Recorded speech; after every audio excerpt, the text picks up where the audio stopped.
नमस्कार, मैं हूं राहुल राजपूत। प्रयागराज महाकुंभ ऐसा समागम है जहां देश विदेश से श्रद्धालु न केवल आस्था की डुबकी लगाने पहुंचते हैं बल्कि साधु सन्यासियों के दर्शन कर उनका आशीर्वाद भी लेते हैं। इस मौके पर लोग विभिन्न साधु संतों के संप्रदायों से वाकिफ भी होते हैं। इन्हीं संतों में से एक संप्रदाय दंडी स्वामियों का है, जो दूसरों से थोड़ा अलग दिखते हैं क्योंकि उनके हाथ में हमेशा दंड रहता है, इसलिए उन्हें दंडी स्वामी कहा जाता है। कौन होते हैं ये दंडी स्वामी, क्यों थामा था इन्होंने दंड, देखिए ये रिपोर्ट।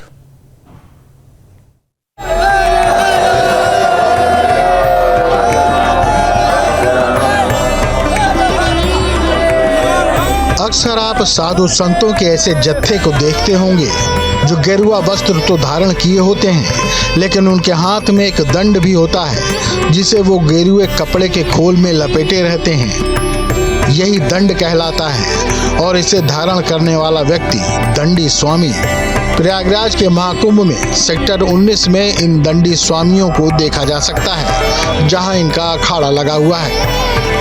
दंडी संन्यास की परंपरा सनातन धर्म में बेहद प्राचीन है और शुरू से ही जो तमाम दंडी स्वामी हैं वो समय समय पर धर्म के लिए, धर्म के प्रचार के लिए, परमार्थ के लिए काम करते आए हैं। और आज भी दंडी स्वामी बड़ी संख्या में, लाखों की संख्या में आपको इस कुंभ मेला क्षेत्र में मिल जाएंगे। तो ये माना जाता है कि स्वयं भगवान नारायण ने दंड संन्यास की परंपरा की शुरुआत की थी। हालांकि बाद में आदि शंकराचार्य ने जो इस परंपरा को पुनर्जीवित किया और एक तरह से जो तमाम सन्यासी थे जो दंड धारण कर सकते थे उनको धर्म के प्रचार और परमार्थ के काम में लगाया। इन सन्यासियों की सबसे बड़ी पहचान उनका दंड होता है। इसे सन्यासी अपने और परमात्मा के बीच की कड़ी मानते हैं। इस दंड को काफी पवित्र माना जाता है। दंडी शब्द जंगल में बने सर्पीले रास्ते को बताता है, इसलिए वह सन्यासी जो दंड लेकर हमेशा पैदल चलता रहता है या यात्रा करता है उसे ही दंडी स्वामी कहा गया है और इस दंड को नारायण स्वरूप माना जाता है। दंड के विषय में कहा गया है कि विष्णु हस्ते यथा चक्रम शूलम चौ शिवकरे इंद्र हस्ते यथा वज्रम तथा दंडो यतिकरा। मतलब जैसे भगवान विष्णु के हाथ में चक्र है, भगवान शिव के हाथ में शूल है और इंद्र के हाथ में वज्र है सनातन धर्म के रक्षा के लिए, उसी प्रकार दंडी स्वामी के हाथ में दंड है।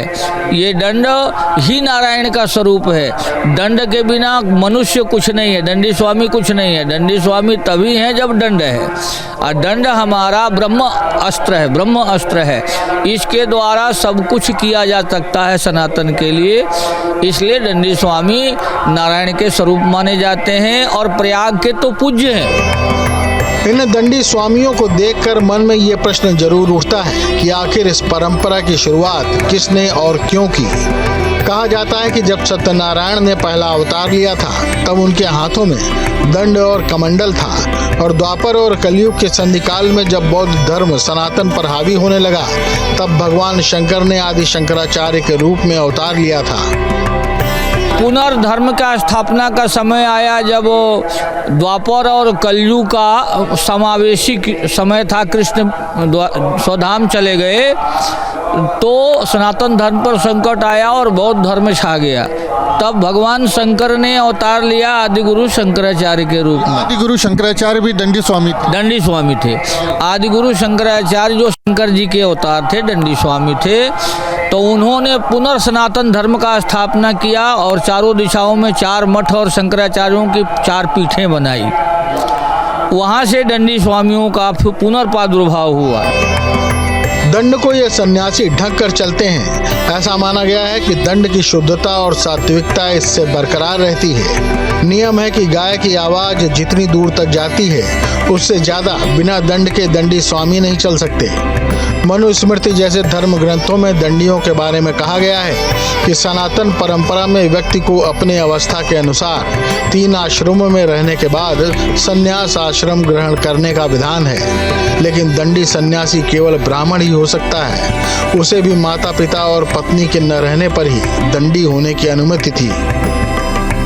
25 वर्ष की अवस्था तक बाल ब्रह्मचर्य का पालन, बाल ब्रह्मचारी ही होते हैं। दूसरा एक संन्यास और हमारे आदि शंकराचार्य के परंपरा से बनाया गया कि मान लो दंडी स्वामी का समूह समाप्त न हो, अंश समाप्त नहीं हो, इसीलिए जो वैश्य ब्राह्मण हैं, जो गृहस्थी से निवृत्त हो गए हैं और अपने बाल बच्चों से निवृत्त हैं, वो फिर वृद्धावस्था में आकर के आतुरी संन्यास लेते हैं। आतुरी संन्यास ले करके भी इस नियम का पालन करते हैं। इस प्रकार के भी कुछ दंडी स्वामी होते हैं, लेकिन उत्तम तो नैष्ठिक ब्रह्मचारी है। नैष्ठिक ब्रह्मचारी ब्रह्मचर्य का पालन करे और उसके बाद से पूर्णतः अपना प्रायश्चित करे। गायत्री मंत्र का 3 पुरुषचरण करे, तीनों चंद्रायण व्रत करे, उसके बाद कायाकल्पित हो जाता है, फिर सन्यास ले। और वो सन्यासी कभी पतित नहीं होता और दंडी स्वामी कभी पतित होता ही नहीं है। दंडी स्वामी अग्नि से वंचित रहते हैं, इसीलिए वे कभी स्वयं का खाना नहीं बनाते। केवल जब कोई ब्राह्मण या संत खाने पर बुलाता है तभी खाने पर जाते हैं। दंडी स्वयं नारायण के अवतार होते हैं, उनके दर्शन मात्र से नारायण के दर्शन हो जाते हैं। अगर कुंभ में दंडी स्वामी की सेवा नहीं की तो कुंभ भी अधूरा माना जाता है। प्रयाग के तो पूज्य हैं। प्रयाग में आए हुए कोई भी कल्पवासी या संत अपने यहाँ दंडी स्वामी को भोजन कराना चाहता है, चाहे वो मुख ही जूठा करे या दर्शन दे, तभी उनका कल्पवास पूर्ण माना जाता है। ये परंपरा रही है। इसीलिए प्रशासन के द्वारा भी दंडी स्वामियों को पहले जगह दिया जाता है, फिर जगह का वितरण किया जाता है। इस प्रकार हमारे दंड परंपरा का प्रारंभ हुआ। दंडी स्वामी अपने भर की भिक्षा ही दान में लेते हैं, उससे अतिरिक्त संचय नहीं करते। अगर किसी दिन दान में अतिरिक्त मिल गया तो उसे वो दूसरों को दान कर देते हैं। उनका जीवन परमार्थ के लिए ही होता है। इसलिए दंडी स्वामी शुद्ध परमार्थी होते हैं। स्वयं के लिए तो भिक्षा ही मांगते हैं जी। स्वयं के लिए भिक्षा मांगकर जीना होता है। अगर ज़्यादा आ गया तो आप देखते हैं हजारों लोग, कई है 2000-3000 लोग हमारे यहाँ भोजन कर रहे हैं। ज़्यादा आ गया तो उसको परमार्थ में बांट दो, अपने लिए कुछ भी नहीं रखो। दंडी स्वामी का कोई विशेषता, दंडी स्वामियों का कोई अपना अकाउंट नहीं होता। जो भी संस्थाएं हैं सब परमार्थ के लिए है और भगवान के नाम से। देखिए हमारी संस्था भगवान नागेश्वर के नाम से, नागेश्वर धाम के नाम से सब कुछ चलता है। मैं आश्रम भी बनाता हूँ तो उन्हीं का नाम होता है। उसमें मेरा नाम संचालक या संस्थापक में हो सकता है, लेकिन वो सारा कुछ भगवान का होता है। माना जाता है कि ये दंडी स्वामी जिसके घर भी जाते हैं उसका घर धन धान्य से भर जाता है और उस घर में सुख समृद्धि आती है। दंडी स्वामी अभ्यागत होते हैं। अभ्यागत मतलब अतिथि होते हैं। जिसके दरवाजे पर चले जाते हैं तो उसकी घर की दरिद्रता और दूर हो जाता है, कायाकल्पित हो जाता है। आदि शंकराचार्य का लेख आता है। आदि शंकराचार्य एक ब्राह्मण के दरवाजे पर भिक्षा मांगने गए, लेकिन उस दिन ब्राह्मणी के घर में एक दाना नहीं था। तो आदि शंकराचार्य ने कहा, देवी अपने घर में मुझे आसन दे करके थोड़ा जल ही अर्पण कर दो। आप कहती हो आपके घर में नहीं है, तो उसने बड़े प्रेम से अपने फटे हुए कपड़े बिछा करके आदि गुरु शंकराचार्य को बैठाया। और जब वो रसोई में कुछ खोजने गई तब तक आदि शंकराचार्य ने कंचन धारा स्तोत्र का पाठ किया। और जब पाठ किया तो उसका पूरा घर धन धान से भर गया। लक्ष्मी का मंत्र है कंचन धारा स्तोत्र, लक्ष्मी का मंत्र है। तो ये कंचन धारा स्तोत्र दंडी स्वामियों को आदि शंकराचार्य के द्वारा ही प्राप्त हुआ संसार को। इन दंडी स्वामियों की दिनचर्या काफी कठिन होती है। सुबह उठकर स्नान, ध्यान, पूजा पाठ और भिक्षाटन, सिर्फ एक समय का भोजन। अपना जीवन यापन के लिए सूक्ष्म में जो लेते हैं वो हम जो उतना जितना हम अपना स्वाभिमान जी हम क्यों भिक्षुक हैं तो हमारा धर्म भिक्षुक है। जो हमें भिक्षा देते हैं प्रेम से उसको ग्रहण कर लेते हैं। और जी आप बताएं क्या करते हैं? हम भी जी ऐसे ही करते हैं कि हम जो है भिक्षा मांग के जितना जीवन अपने जीवन यापन से फालतू कोई सामान हमें नहीं चाहिए। जो हमारे जीवन यापन की सामग्री है वही हम लेते हैं, बाकी हमें कोई मतलब नहीं। हम दंड धारण करके सनातन धर्म की रक्षा करते हैं। सनातन धर्म की ये ध्वजा है। ये दंडी स्वामी अपने दंड को नारायण मानते हैं, लिहाजा उसे भी श्रद्धा भाव से नहलाते हैं और गंगा जल से उसका तर्पण करते हैं। दंड का तर्पण कैसे होता है? जल से, जैसे अब तक विधान लंबा है इसका मंत्रोच्चारण। जल से स्नान कराया जाता है। जी हाँ, ऐसा जी, क्योंकि इसमें सभी हमारे लोक और देवता ब्रह्मा विष्णु ऋषिगण सब इसी में स्थापित होते हैं। आप क्या कह रहे थे? इसमें हमारे 33 कोटि देवी देवता जी। हैं और ये तर्पण ऐसे होता है, गंगा जल से इसको तर्पण किया जाता है। मंत्रों द्वारा जो है हर इस काठ को नहलाया जाता है।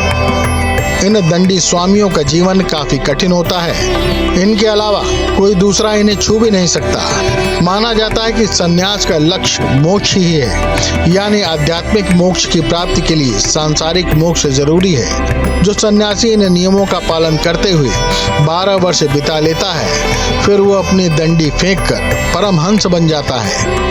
मनुस्मृति और महाभारत जैसे धर्मशास्त्रों में दंडियों के लक्षण और उनकी तपस्या के नियम बताए गए हैं। दंडी सन्यासी बनने के लिए सन्यासी को दंड धारण करना होगा, सिर के बालों को घुटाए रखना होगा, कुश के आसन पर ही बैठना होगा, चीर वसन और मेखला धारण करना होगा। इतना ही नहीं, दंडी स्वामी को हर श्वास में ओम का जाप करना चाहिए। वो अपना दंड तर्पण करे, भगवान शिव का आराधना करे। प्रणव जाप है, ओम ही जाप है दंडी स्वामी का, ओम ओम कहते रहना। 21,000 मनुष्य, स्वस्थ मनुष्य के 24 घंटा में 21,613 श्वासाएँ निकलती है। और उन 21,613 श्वासाओं के में एक बार मतलब ओम का जाप होना चाहिए। प्रत्येक दंडी स्वामी को प्रत्येक श्वासा में प्रणवों का जाप करना चाहिए और निरंतर अपने शरीर, बुद्धि और विवेक कर्म सबसे परमार्थ का कार्य करना चाहिए, जिससे सनातन धर्म का प्रचार प्रसार और संरक्षण हो। ये दंडी स्वामी के कर्म है। दंडी स्वामियों का जीवन परमार्थ के लिए होता है, इसलिए उनकी मृत्यु के बाद उन्हें जल समाधि दी जाती है, ताकि उनका नश्वर शरीर भी जलीय जंतुओं के काम आ सके। अपने शरीर को भी परमार्थ में डाल देना। जैसे दंडी स्वामी जब शरीर शांत होता है तो उसको जल में प्रवाहित किया जाता है। ये नियम है कि जल में प्रवाहित कर दो तो मछली, कीड़, जो जंतु हैं, जीव जल के जंतु, उस शरीर को भी भक्षण कर जाए, जो वो भी परमार्थ में चला जाए। क्योंकि पिंडदान देने के बाद से अपना कुछ नहीं होता। सर्वे परमार्थम मया, सब कुछ मेरा परमार्थ में है और ये परमार्थ में ही रहेगा। यही जीवन है दंडी स्वामी का। कुंभ मेला क्षेत्र में इस वक्त हम मौजूद हैं भूरा मठ में। डूंग जी महाराज का ये भूरा मठ है और हमारे साथ तमाम दंडी स्वामी हैं। उनसे बात करेंगे और उनसे खुद जानेंगे कि आखिर उनका ये जो संकल्प है दंड धारण करने का, इसके पीछे क्या परंपरा और किस तरह का जीवन उनका होता है। आप बताएं महाराज जी, क्या करते हैं आप लोग? ये दंड आपने क्यों धारण किया? ये सनातन धर्म के जो आदिगुरु शंकराचार्य भगवान थे ना, उन्होंने सनातन धर्म को द्वारा स्थापित करने के लिए ये एक जो है दंड धारण किया और दंड धारण करके दिग्विजय का नारा लगाया, कहा कि हम सनातन धर्म के अनुयायी हैं। तो उस परंपरा को लेकर के हम दंडी सन्यासी सभी दंड को धारण करते हैं और सनातन धर्म को जागरूकता प्रदान करते हैं। जिस तरह से आदि शंकराचार्य का पूरा जीवन सनातन को समर्पित था, उसी तरह से तमाम जो दंडी स्वामी हैं वो जी शंकराचार्य जी ने इसका जीर्णोद्धार किया। ये सनातन परंपरा नारायण द्वारा चलाई हुई है संप्रदाय। शंकराचार्य ने दोबारा उसको पुनर्जीवित किया है और ये परंपरा किसके द्वारा है? नारायण द्वारा है। चूंकि दंडी सन्यासी ब्राह्मण वर्ग से आते थे, इसलिए प्रायः योग्य विद्वान होते थे और यदाकदा लोग उनसे पढ़ने भी जाया करते थे। कालांतर में दंडी सन्यासियों का एक संप्रदाय ही हो गया, जो प्रायः भगवान आदि शंकराचार्य द्वारा लिखित मठाम नाय महानुशासनम अनुसार पद प्रतिष्ठित अधिकृत शंकराचार्यों द्वारा निर्देशित होने लगा। अद्वैत सिद्धांत से निर्गुण निराकार ब्रह्म की उपासना प्रतिपादित हुई।